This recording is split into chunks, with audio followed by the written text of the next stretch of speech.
Ayun. Alam niyo ba guys, ako bilang isang atleta, hindi sapat yung kinikita ko pang araw-araw or maging stable.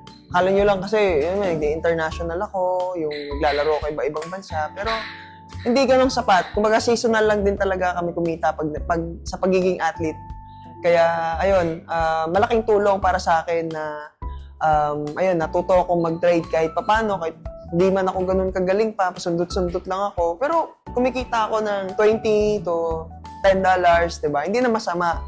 So, ayun, napupunuan niya yung pang-araw-araw ko. At the same time, minsan, pag walang laro, walang laban, so hindi tayo kumikita ng ganun.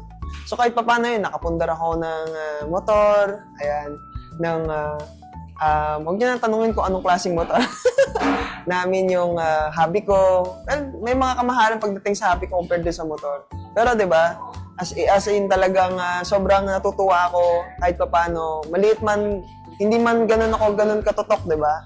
Na kasi 'di ba parang sa pagiging athlete ko, nakukuha ko pang sumundot-sundot sa trade, ganyan. Kahit papaano napupunuan niya yung mga pangangailangan ko sa araw-araw. Siyempre, turo yun ng aking misis. Yung hindi dahil sa kanya, hindi ako matututong, alam mo yun, may impluwensyahan mag-trade din. So ako nga, na zero knowledge pagdating sa pagte-trade, di ba? Kahit pa paano natututo ako. Siyempre, dahil din sa partner ko, siyempre. Yun lang naman yun eh. And then, kung ikaw, na gusto mong matuto, kailangan mo lang talagang pag-aralan. Pag-aralan mo, ganyan. And then, kung talagang interesado ka, ayun, tamang-tama.